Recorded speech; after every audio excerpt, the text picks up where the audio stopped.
Think you might be muted, Mark, if you're trying to talk. Good. Wow, see? I mean, that's such a generous move when somebody actually asks me to unmute. I recognize what it takes to ask me to unmute, so I appreciate that. Hello, everybody. Welcome to the latest Kleinman Center event. We're really looking forward to this one. One of our very favorite colleagues from across the nation and around the world is Leah Stokes, associate professor at the University of California, Santa Barbara. Last year, very pleased to have Leah here as a visiting scholar in the virtual sense. Leah's presence, her digital presence is so enormous on a variety of platforms, especially Twitter, that she really makes a great virtual visitor as well. This is going to be, she's so prolific that she could be speaking on any one of a number of topics, her recent book, her report last week. She's got working papers on some of the most interesting and provocative topics in the space. So we're going to let her kind of go for a while with the presentation, 20 to 30 minutes or so, and then I will be moderating a series of questions. For those of you who've been with us before, I will be monitoring the Q&A panel and trying to kind of bundle up questions so that we can take as many as possible. Please try to keep your questions off of the chat. If you'd like to do something in the chat with among each other, please feel free to do that, but I will only be monitoring the Q&A for questions. And then the last piece of housekeeping here is that we are recording this. It will be available along with Leah's slide share tomorrow. So you'll be able to review the conversation as well then. So Leah, I'm going to turn it over to you and I'll be back when you're finished. Great. Well, thanks so much for having me, and thanks to everybody for coming to the presentation. Let me just get started with the slides here. Okay, so today I'm going to talk about not just my book, but some of the recent reports that I put out in the last couple of weeks as well. So when I was finishing my book, one thing I really tried to ask myself is not just what are we doing, what's in policy, what's the pace of deployment right now, but what's necessary, what do we actually need to do? And I came up with this concept called the Narwhal Curve, which is basically a benchmark from where we are versus where we need to be. So if you look at this data, what you'll see is this black line. And what it is it's a benchmark on an annual basis. If we were to start at the year 2000 and go out to 2050 and aim for 100% clean electricity by 2050. And what you can see here is that by 2018, we were on track. We had about 36% of the electricity system from clean power. And the most recent year in 2020, we're at now about 40%. So we're keeping pace. But what do you notice about this data? You notice that the nuclear and hydropower slices are like big flat rectangles, right? And they are actually providing a lot of sort of borrowed time for the slow pace of renewable deployment. We actually need to be massively scaling up renewables, and particularly if nuclear begins to shut down in some places. Now, with recent new efforts from various advocates, including actually President Biden and Vice President Kamala Harris, there is now a renewed call to not just try to clean up our electricity system by 2050, but to do it by 2035. And what you can see here is just how much steeper that slope is and how much faster we need to be moving. Essentially, we need to be doing about 4 percentage points of clean power a year, and we're only doing about 2 in our very best year so far. So we need to at least double the pace of deployment. And keep in mind that we're not really just trying to clean up the electricity system at the scale that it is today. While we are cleaning up our power system, we're also cleaning up transportation, our buildings, getting rid of things like fossil gas in our stoves and our heaters and our hot water heaters. And all of that is going to increase the electricity demand on the grid. It might mean that we need twice as much power on the grid or even 3 times as much power. And so in a certain sense, we're not aiming for 100% clean electricity. We're actually aiming for something like 200% or 300%. So it's an even larger challenge than this figure really shows. And if you're interested in understanding this, I made a little video called the Narwhal Curve, and it explains the big ideas in electricity decarbonization. And it's a kind of video that you can share with others or use in classes or things like that. It's very accessible. So the book really looks at the federal policy failure to act. So throughout the 1990s, a lot of advocates tried to pass a renewable portfolio standard, or an RPS. What is that policy? It's a policy that sets a target and a timetable. It says by the year 2020, we want to have 20% clean power in the country, or something like that. Now, actually, in the Waxman-Markey bill, which you may recall passed the House but did not pass the Senate, there was actually a renewable portfolio standard, and it was targeting 20% renewable power by 2020, with 8% of that target being allowed to meet with efficiency, meaning the binding target was 12%. And it's interesting because I looked back at that policy, which was not considered very ambitious at that time. And really, it isn't very ambitious. But the interesting thing is that we're moving so slowly that had we passed that policy, we would have made more progress across the country on renewable energy. And of course, the Biden-Harris campaign and the administration has endorsed a 100% clean electricity standard by 2035. And that's something that I'm going to talk a lot about today. But my book really looks at how states have tried to fill in the gap left by this federal vacuum, this lack of leadership nationally on clean power. And they've done this by passing these renewable portfolio standards, these policies that have targets and timetables, as well as net metering laws. Net metering laws are policies that allow you to put a solar panel on your roof and connect it back to the grid and be paid the same rate for the electricity that you provide to the grid as you would be paying if you were buying electricity from the grid. So as you can see, these policies passed in a wide number of states throughout the 2000s and even the late 90s. And this was really actually a bipartisan thing. We had 42 states pass net metering policies, and about 39 pass renewable portfolio standards to some degree. Now, in the last few years, we have a new policy, which is called a clean electricity standard. This is similar, very much similar to a renewable portfolio standard. The only difference is that it's not only wind and solar or geothermal or other renewable energy sources that are counting as eligible resources. Now we're saying we need to get to 100% carbon-free, 100% clean electricity. And you can see here that this has actually passed in a number of states, including California, New Mexico, and most recently Arizona, and also in New York State. And actually, right now, more than 1 in 3 Americans already live in a place that's targeting 100% clean power, whether that's a state or a city. So this is a very tried and true approach, and it's also quite popular, as I'll show later. Now, unfortunately, there has been a growing backlash against these policies from interest groups. So fossil fuel companies and electric utilities have been resisting this clean energy transition. And what my book does is document the variety of tactics that these groups are using to try to undermine what we call policy feedback. So what is policy feedback? Well, in political science, we often think about how politics, like an election, such as the one that President Biden and Vice President Harris just won, how reshaping of our political landscape can change policy, can change the prospects of passing a climate bill, let's say. But we can also think about how the enactment and implementation of policy itself can reshape the political landscape. And so with renewable portfolio standards, what happened was the implementation of these laws in various states across the country created new industries.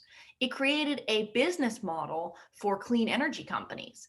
And those clean energy companies, as they grew over time, fed back into the system and tried to expand the policies, right? So we have policy shaping the political landscape by changing the balance of power between interest groups. And then those interest groups lobby and try to shift the policy again and try to expand the policy further. And were we to have this iterative positive feedback cycle between policy and politics, we would call that positive policy feedback, right? Just like any other feedback process, it's an amplifying cycle where some policy begets further policy down the road. Now, this process is not automatic. And what my book shows is all the ways that opponent interest groups can try to undermine that feedback. And they can do that through things like lobbying, resisting policies implementation at places like public utility commissions that are the implementing agencies for electricity law in the states. They can do it through playing in primaries and elections and trying to shift party stances on renewable energy. They can do it through fake grassroots campaigns or even organizing the public through something called outside lobbying. And they can do it through court cases. So just to give you a simpler model of what I'm talking about here. First, a legislature acts and a bill becomes a law. And you know this already. But what happens after this law is implemented? Well, what the implementation does is it redistributes resources between advocate and opponent interest groups. And those interest groups then react. Of course, the renewable energy companies are going to lobby to try to expand the policy over time and create that feedback. But fossil fuel companies and electric utilities are going to try to cut that off. They're going to try to stop further expansion of the policy. They might even try to roll it back or weaken the existing law. And how do they do that? Well, of course, they can go directly to the legislature through things that you probably are already thinking about, like campaign contributions, lobbying, building strong relationships with legislators and their staff. But there are also ways that they can change policy indirectly. And the public ends up being a very important lever that interest groups can use to try to change policy. So, how does that work? Well, oftentimes, fossil fuel companies and electric utilities do something called astroturfing, which basically means fake grassroots. So they know that what the public thinks about a given policy can be really influential on what a legislature does. And so what they do is they pretend like the public thinks something, even though it's not really true. So take, for example, one of the cases of my book, which is Kansas. Kansas is where the company Koch Industries, which you are probably familiar with, a very large fossil fuel and petrochemical company, that's where they're headquartered. And they decided that they did not like the renewable energy law that they had in place in Kansas. And so suddenly this group popped up called the Kansas Seniors Alliance. And they started to send around these mailers. You can see what they look like here. They basically said, Kansas seniors are already financially stressed. How could you be jacking up their electricity bills? This is so awful. So, people were wondering, like, who is the Kansas Seniors Alliance? They didn't have a website. There was no sort of organized public facing group. And so a journalist found the paperwork that was used to register this group, right? It's a charitable group. It was a 501c3. And he went to the lawyer who had filed the paperwork and he said, "Hey, I see you work for the Kansas Seniors Alliance. What's that all about?" And the lawyer said, "I don't work for the Kansas Seniors Alliance. I work for Americans for Prosperity, which is the lobbying front group for Koch Industries." And so it became clear that this wasn't some, natural upwelling of the public all concerned about policy. It was a manufactured version of the public created by interest groups who had their own interests. Now, this gets even worse when we look at what happened in New Orleans with a utility company called Entergy. In New Orleans, Entergy wanted to build a new gas plant. And in order to do that, they had to go to the city council to get permission. And you can see here what the city council meeting looks like. There's all these people wearing matching orange shirts. They had these placards.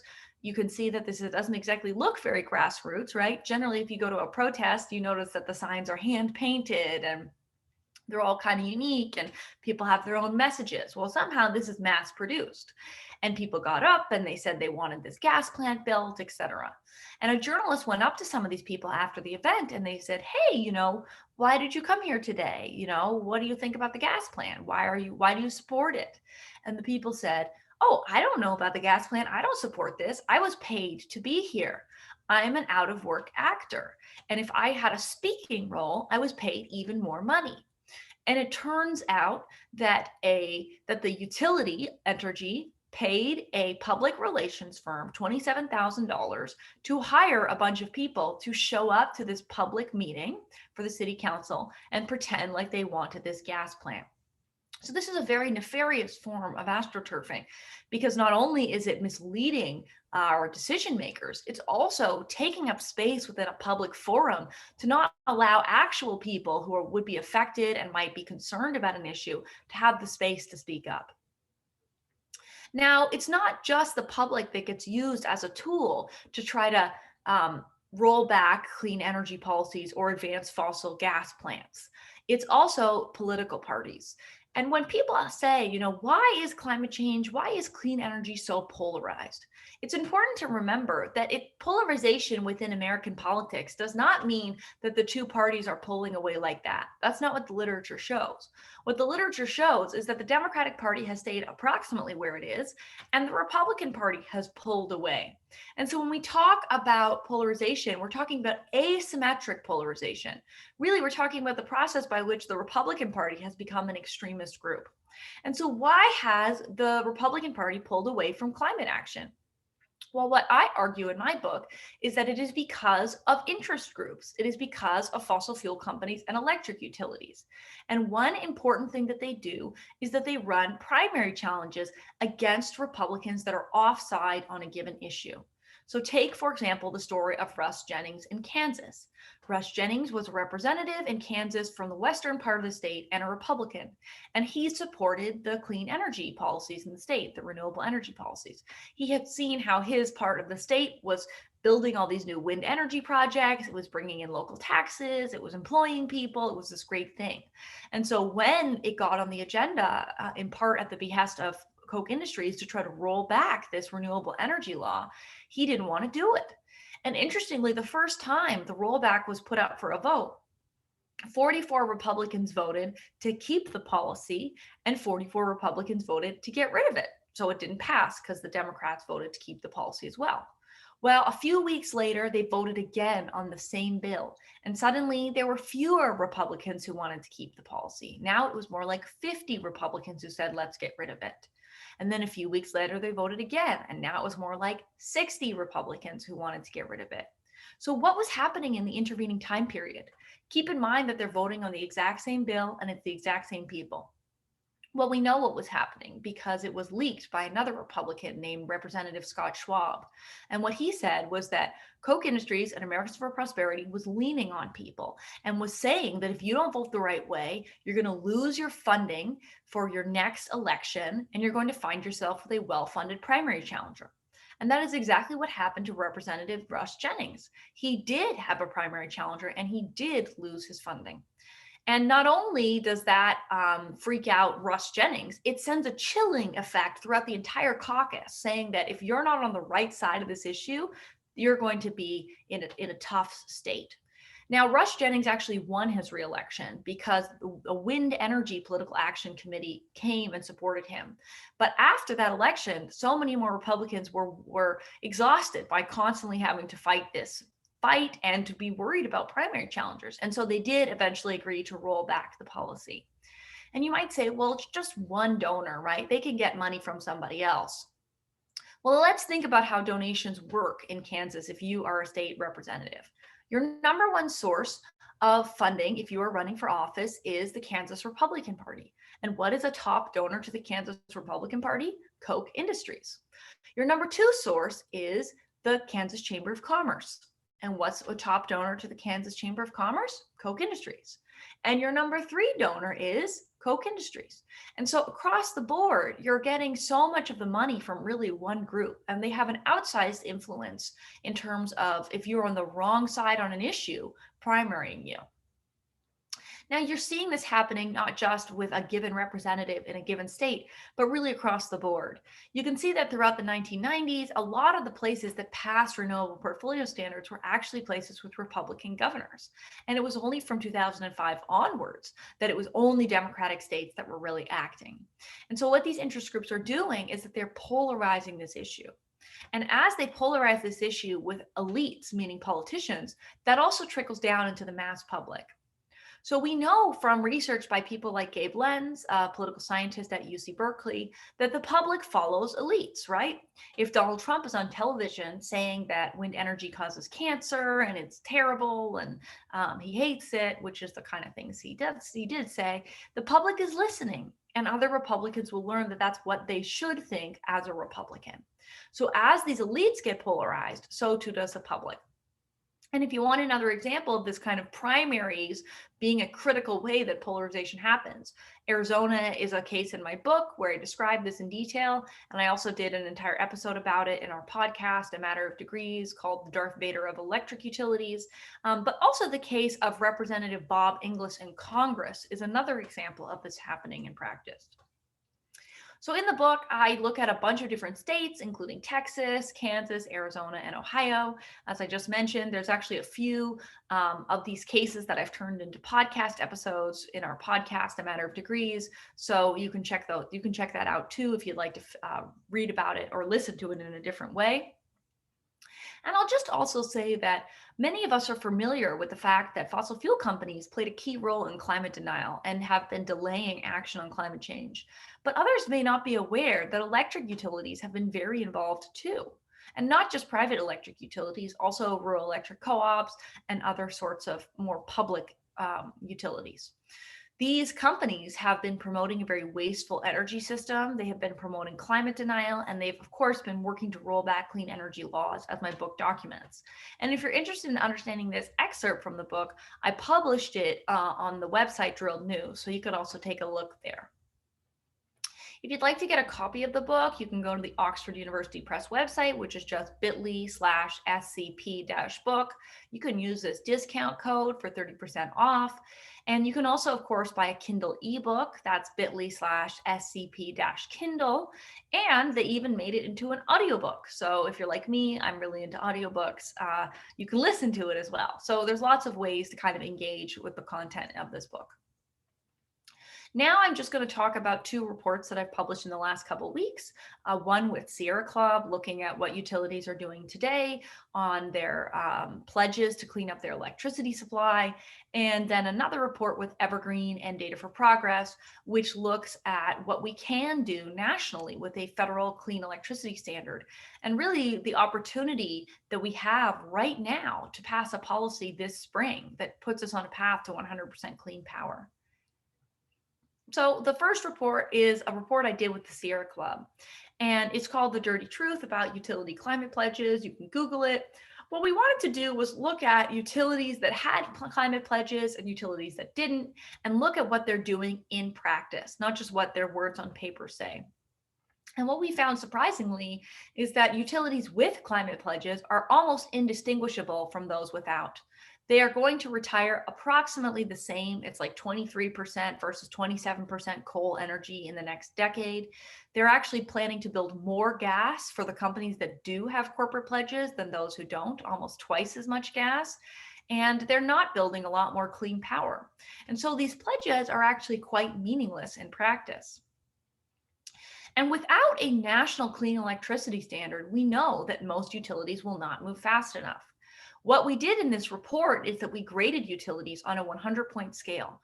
And we basically said, if you want to get a perfect score, what you need to do is retire all your coal plants by 2030, have a plan to do that in practice, stop building new gas plants, and have a plan to replace 100% of your current gas and coal generation with renewable energy by 2030. So that's really the benchmark. And what we found is that very few utilities are really doing what's necessary. We gave about half of the utilities Fs, and those were utilities that scored 17 or less out of 100. So in many ways, we used a grading curve because, as we know, you need to actually get 50% to get an F normally. And it's not the case that this is not somehow doable. Let's just take a little snapshot here of all the utilities that we looked at in our report in Indiana. And you can see here that we have a full range of the spectrum. We have a utility like NIPSCO that is really the leader of the pack nationally. What they have done is committed to retiring all their coal by 2030. They have committed to stop building new gas, and they have plans to replace 4/5 of their power with renewable energy, of their dirty power with renewable energy. So that's really the gold standard that we're talking about here. And then we have companies like Duke. And all of the subsidiaries that we looked at for Duke as a parent company were doing really poorly. They had very few plans to be retiring coal, typically in the range of like 1 to 5% of their coal was planning to be retired. And the Duke subsidiary companies are planning to build massive amounts of new gas. Overall, what we see across the board, much like you saw with the Narwhal Curve that I showed earlier, is that there's a huge gap between how much dirty generation utilities have today. So this is of the 50 utilities that we looked at in this report, 50 parent companies and 79 subsidiaries. There are about 1,300 million megawatt hours of dirty fossil generation right now. And how much clean power do they plan to have? How much new renewable energy power do they plan to have on the grid to replace that power by 2030? Only about 250. That's it. So it's about a fifth. And that's not a plan to really get us off of dirty power. If you look at coal retirements, you can see here that the utilities that we graded really highly are doing very well. They plan to retire their coal. But you can see that the vast majority of utilities that we gave Fs to have almost no plans to retire their coal. And that is really not acceptable. We have to be getting off coal this decade in order to not just minimize the health impacts of coal, particularly on communities of color, but also to make sure that we have climate stability. If you're interested in looking up your own utility, there's actually a dashboard. So if you Google Sierra Club Dirty Utilities Report, you'll find a website and you can find this little dashboard that you can click on. It's on Tableau. And you can look at the various companies that we looked at in this report from a drop down and figure out what exactly are their plans. And this is really important information to compile in one place, because otherwise it's very hard to figure out what is your utility planning to do. This information lives in really complex proceedings at public utility commissions, and it lives in these utility corporate pledge documents. And so what we did in this report was bring it all together in one place to make it much more accessible to people. And actually today, somebody from the Union of Concerned Scientists wrote a blog post about asking if your utility is really keeping their Valentine's commitments and if they're ready to commit and take it to the next level. And it's sort of a joke about how these utilities are not really committing to the clean energy transition. So you can check that out too. Now, I just want to close by talking about the other report that I published just last week with Evergreen and Data for Progress. And it really highlights the massive federal policy opportunity that we have coming up in the next few months on climate action. We have an unprecedented opportunity. We haven't had one since 2009 that is this big in terms of climate action federally. And what we need to be doing is scaling up the state leadership, particularly on standards, to the national level. So as I mentioned, Biden and Harris in their campaign ran on 100% clean electricity by 2035. They also ran on, better standards for the auto industry, cleaning up some of our homes. And it's really important that we set these standards so that we know where we're going at the pace and scale that's necessary. They also ran on a big investment agenda, saying that we would spend $2 trillion over 4 years. And they said that justice has to be at the center of our approach. So using ideas from California and New York, the idea is that 40% of federal investment should be going to disadvantaged communities. So can we actually do this? Can we clean up our electricity system fast? Yes, we can. And we know this from the 2035 report. You can just go to 2035report.com and you can download this report and you can see how much we can clean up our electricity system in the coming decade and a half. And actually, the interesting finding is that we can also save customers money in doing this. So this report that we released really gets into the details of how to do it nationally. We argue that Congress must act to pass a federal clean electricity standard. The next 2 years are really critical to scale up all this state leadership that I've been talking about to the national level. And this really is a proven approach. Already more than 1 in 3 Americans are living in a place that's targeting 100% clean power. And it's very popular. I'm going to show you some of the polling we did with Data for Progress on that. And it's very practical because it can deliver on job creation and justice. Now, the question is, will the package that is the most likely to move on climate change work for a clean electricity standard? So within Congress, bills can be passed through regular order, which means because of the filibuster, we need 60 votes. They can also be passed through a process called budget reconciliation, which means you only need 50 plus 1, which could be the vice president's vote. So, what we show is that a clean electricity standard can fit within this budget reconciliation process, and we outline a number of different ways. The basic idea is just that you set a amount of clean power that we have to have for the country in a given year, right? So, by 2030, we need 80% clean power. We take all the power that we generate in that year, we multiply it by zero point 0.8, and that's the amount of clean that we need in that year. And then we say to all the utilities that are serving load, hey, you need to be doing this by this year. And then they have to be able to show that they did it. And then the federal government can basically pay them a little bit of money for each megawatt hour of clean power that they generated. And because the federal government is paying them for doing it, it is a budgetary measure, right? Because every single megawatt hour that is used to meet this standard, it comes with a little bit of money. Now, what if utilities don't do it? Well, then there is a penalty and they have to pay what's called an alternative compliance payment. This alternative compliance payment is a revenue into the federal government. And so, because this is based on expenditures and revenues, it fits within the budget reconciliation rules. Now, in addition to passing a clean electricity standard, we also need a lot of other federal policy to get us where we need to go. We need to make sure that we are investing in clean energy and doing things like extending the production tax credit for another decade, and importantly, turning that into a direct pay mechanism, not just a tax credit, which will make it more accessible to more groups. And there are many others that we talk about in this report. Now, I'll just say that this is a very popular approach. As part of this work, we did polling with Data for Progress, but these are really the same findings that you would find from the Yale program on climate change communication and really any groups that have been asking the public about this issue. What we find is that about 2/3 of voters support a clean electricity standard. And it's particularly popular amongst Democrats and independents. But even amongst Republicans, if you add in the people who aren't sure, we're still getting to 50%. And if you look at this on a state by state basis, you'll see that many key swing states like Arizona are places where this is particularly popular. Now, in terms of can we do this, we know that it's doable because there are already states and companies doing it. So Google in September announced that it plans to have 100% clean electricity at all its facilities in real time, 24 hours a day, 7 days a week by 2030. So if a giant company like Google, which is perhaps the largest energy consumer in the country, is able to do this, then we are able to do this as a country, as an entire country.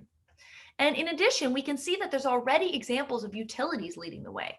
So in Colorado, essentially all the utilities are already legally committed to 80% clean power by 2030, which puts them on the pathway directly to 100% clean by 2035. So we can't say that this isn't doable. We have an entire state like Colorado, which by the way is an oil and gas extraction state, already doing this. So I do a fair amount of climate advocacy and public facing work, one of which is my podcast, A Matter of Degrees. I encourage people to check that out. We talk about a lot of these issues that I've been talking about today in an accessible way, as well as this book that I was a contributor to called All We Can Save, which is an essay collection by women climate leaders. So thanks very much, and I'm happy to take questions now. Thank you, Leah. That was terrific, as always. Okay, I've got quite a few questions here, but I just want to open up with one kind of very general question. One of the reasons why we're such big fans is that you treat the energy transition as if we really mean it, and by that, which is rare, right? And you are, I think, uniquely gifted at it. And part of you do this in a number of ways. You check commitments, right? You guide policymakers around the implementation steps and tools, right, that they would need, particularly in the kind of the federal RPS or clean energy standard idea, right? You really get into the nuts and bolts of that. And I counted at least 3 political science theories also that you deploy in this, especially kind of ending. I'm a big Kingdon guy, right? So a little multiple streams framework there about the policy window that we face right now in this moment. And we got to find some time to talk more about that at some point. But I have a question about policy feedback theory. And and you kind of detailed in a very nice, non-jargony way about a lot of the kind of resource effects and the learning of the interpretive effects that the creation of new policies can deliver, and thereby change future politics around enhancing those policies and so on. I'm fascinated by this asymmetric polarization thing. Does that, as a new policy, or at this stage now a couple of decades of policies as it relates to RPS, does that, because it increases the power of constituencies that are associated with those policies, is it a standard finding that in fact the negative feedback that can sometimes be mobilized in response to that is always polarizing in neither the party or the several large united interest groups, the coalition that forms against that new-ish policy regime? Is that a standard kind of finding? Because it's really interesting. No, that's one of the big contributions of my book. A lot of the work in political science around feedback theory was really about sort of path dependence, and viewed this positive feedback where we get a small policy and then it's really hard to roll back, that was fairly deterministic. A lot of that was developed from social policies, things like Social Security, for example, or even you can think about health policies like the Affordable Care Act, right? That was stickier than we might have expected, given how opposed to it Republicans were, and yet they never really managed to roll it back. So the idea is that particularly when you give people entitlements, right, you give them resources, whether that's healthcare or it's Social Security, it's harder to take that away from people once it exists, because it kind of gets into the fabric of society. And so many people now know that they want to have their Social Security and they don't really want to give it up. And so the theory was that if we could get policies in place, it would be very hard to roll them back. And I think in some ways that is true for the renewable energy transition, but it's not as deterministic as we might think.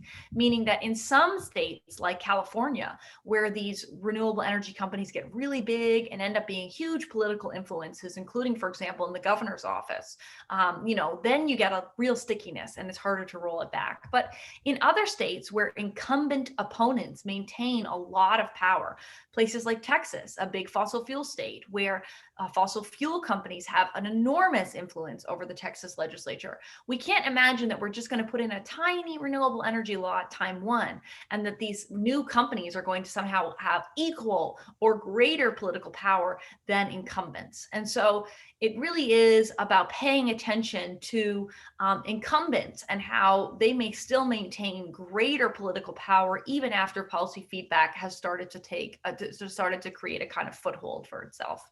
Yeah, really, really, I think it's a really powerful kind of explanatory narrative. Have you heard the old joke about the Pennsylvania legislature and Standard Oil? No.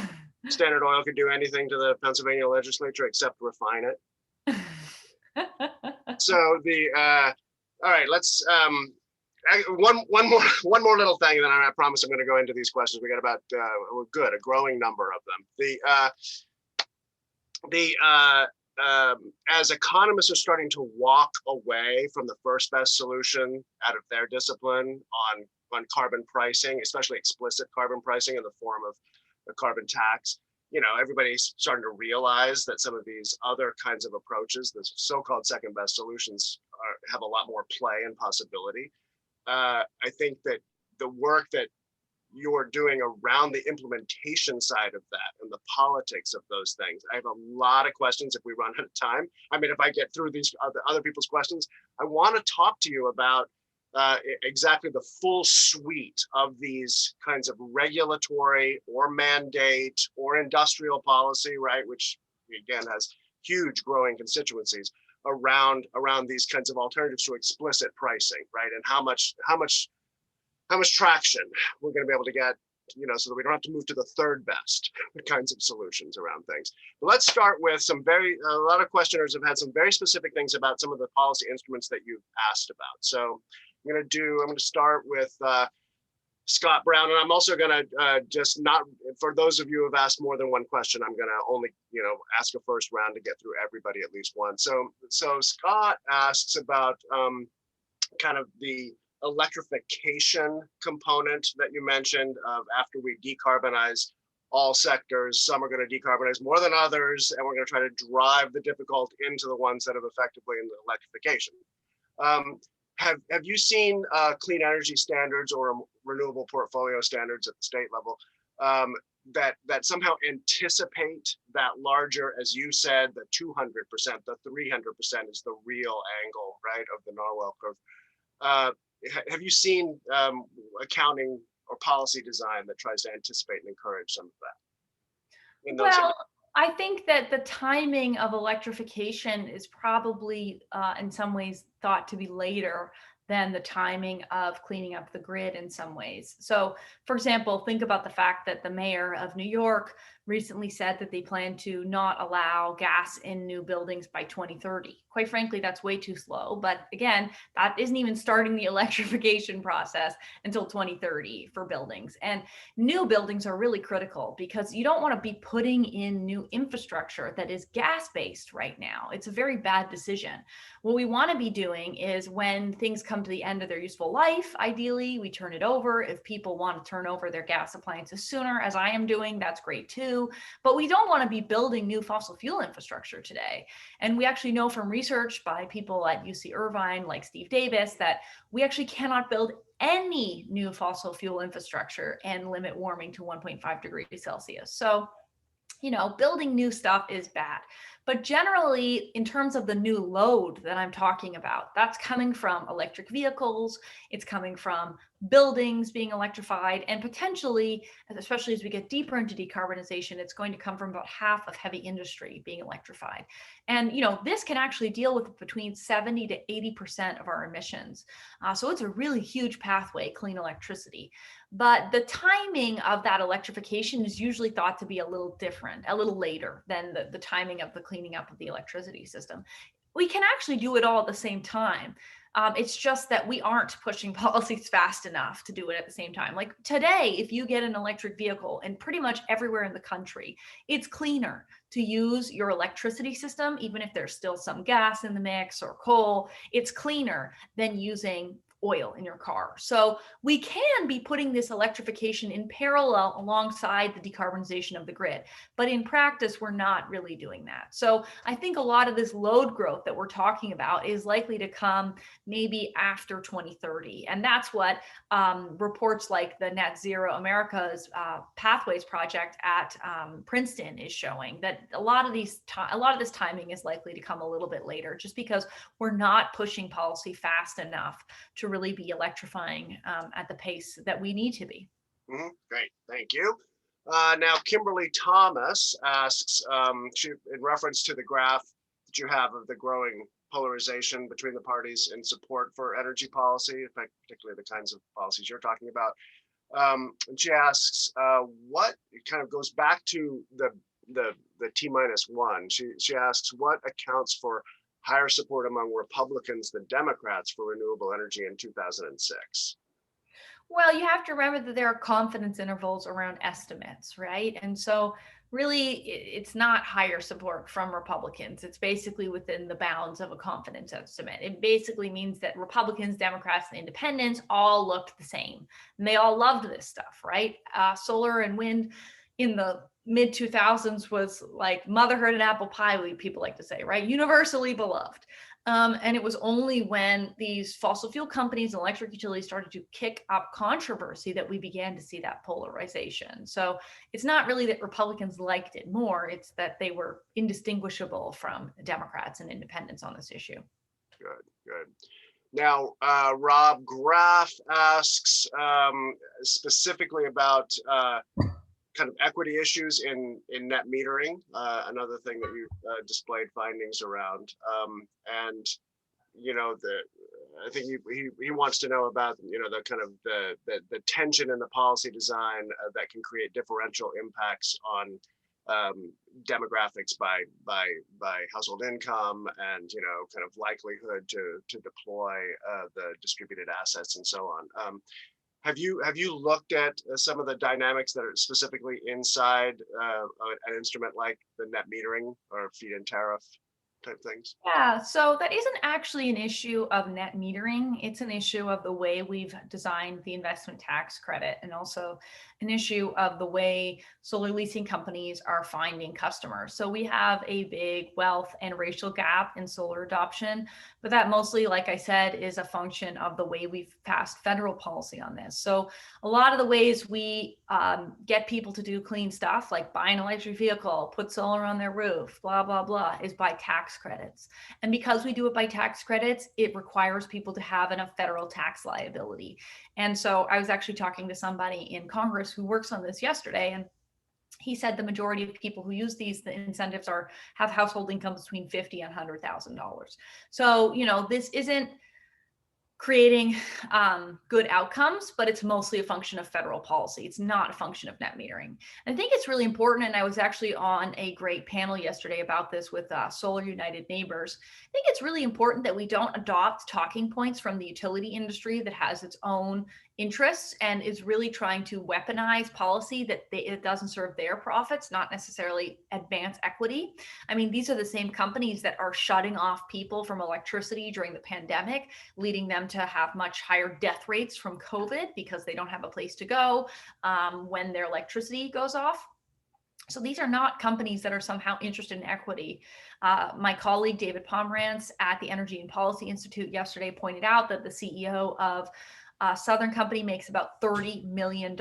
This is the same person who went on television in 2017 and said that climate change was not real. And had he just given up $10 million of his salary, no customers in that territory would have had to been shut off during the pandemic. So this is not some equity, advancing organization. And what they're trying to do is make arguments that serve their own interests. And so they're arguing that somehow net metering is not equal, that it creates a cost shift, et cetera. But that's like taking the little tip of icing on top of a cupcake, not thinking about the entire electricity system. And if we want to think about the entire electricity system and we want to think about equity, why are we not thinking about shutting down coal plants? Because that is where the real injustice in the electricity system comes from. It comes from the overwhelming number of coal plants that have been sited in particularly Black communities for the last several decades, and which utilities are refusing to shut down today, even though they cost customers money. Many people don't know this, but pretty much all the coal plants in this country are uneconomic right now, meaning that they could be replaced with a wind project tomorrow and save customers money, in addition to saving them on their health and saving our climate. And don't just take my word for that or the word of energy innovation.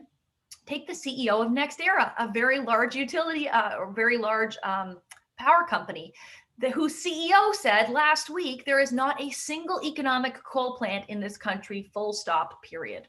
So I just think that we have to keep our critical thinking lens on and remember that interest groups advance arguments in their own financial interests, and they can manipulate some of the values that we have in society, like equity and justice, even though these are not companies that are really trying to advance those goals in practice.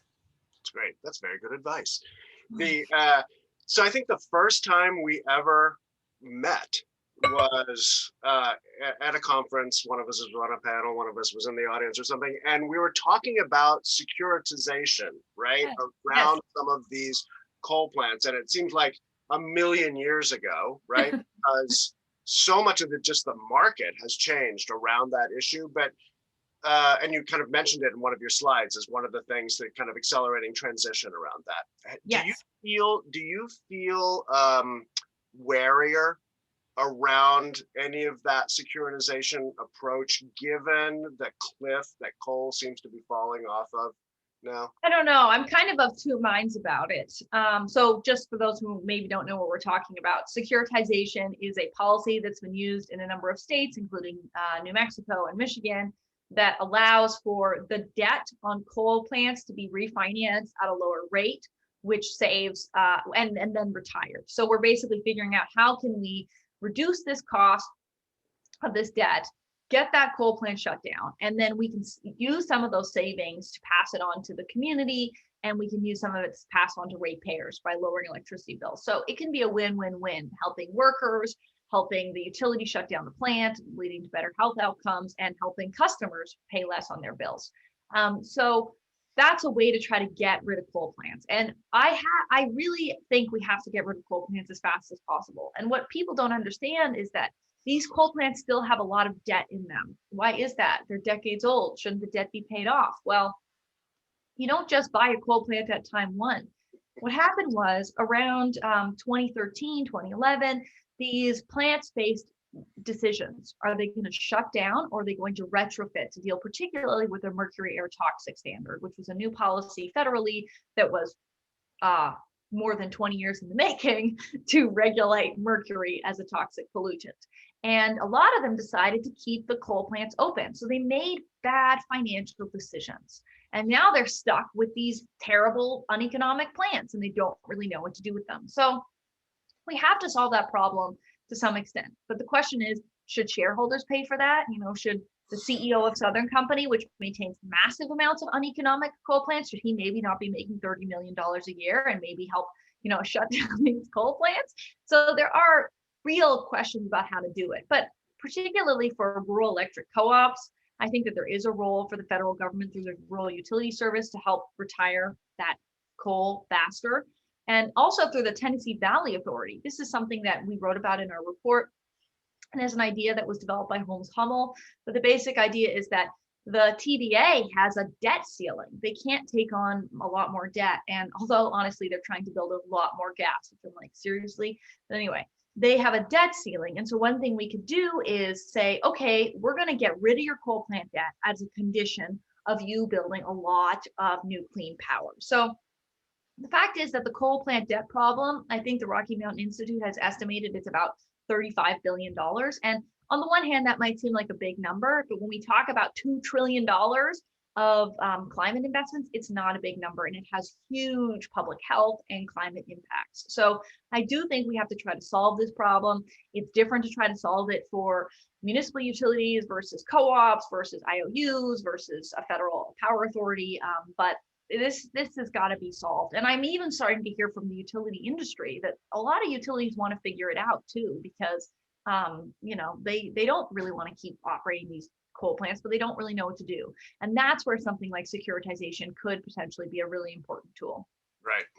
With and a very feasible one. The politics seem, potentially really good on it, right? Okay. Trisha Ramadas asks whether or not you anticipate that given the current financial straits, right? I think Bloomberg called this the recent oil rally the most fragile in history. I missed it. There was an oil rally. That's funny. Yeah, exactly. Oh, it's up to 60. But that, it's probably illusory. That given kind of the financial condition, the precariousness of that, how would you see that playing out? I'm kind of paraphrasing here. How would you see that playing out in terms of interest group politics, that kind of diminishing financial capacity from that side of the debate? Yeah, well, we've seen that companies like ExxonMobil are falling out of sort of key groups on the S&P. We've also seen that during the pandemic, these companies are choosing to lay off workers rather than cutting their corporate dividend. And they're probably doing that because they're worried about their standing in the stock market, and less worried about people's employment, which gives you a sense of how much they care about workers and the clean energy transition. So, I think that this is a really big risk. And the thing about private companies is that they have to be premised on growth, right? They need more stuff to do, more money to make. That's how they get people to invest in their stock. And as these companies begin to slide in the opposite direction, it can really kick off a positive feedback cycle, right? Where it's like they do worse, they get less capital, less investment, they do worse, and so on and so forth. And so I think that is the potential death spiral that a lot of the oil and gas industry finds itself in. It's actually certainly the case for fracking companies. What people don't know is that most fracking companies have never made money, that they are not fundamentally profitable businesses. They got a lot of support from the federal government for the technology innovation. They did a lot of speculation, and they're not necessarily making money. And Amy Westervelt, the journalist, has been doing really good reporting on that. So, these companies, they're kind of a little bit like a Ponzi scheme, and the bottom is going to fall out at some point when there's not real money behind it. I'll also say that I think this is beginning to happen for the gas industry, by which I mean gas utilities. And there is a great new article out by Rebecca Lieber of Mother Jones this morning, looking at the gas industry's history of pushing gas stoves on people and the fights that are playing out in California, including in Santa Barbara, where I live, on trying to get rid of gas in new buildings. And the reason why gas companies are so threatened by these gas bans for new buildings is because that's how they make money, right? You have to be growing your market share. You got to be hooking up new buildings. That's where so much of the work and the revenue is coming from. So if we can cut off the new buildings, which by the way, we need to do anyway from a climate stability point of view, per my whole stop building new gas infrastructure point, that can really start to undermine the company's feasibility. So I think that is what's starting to play itself out in the oil and gas industry overall.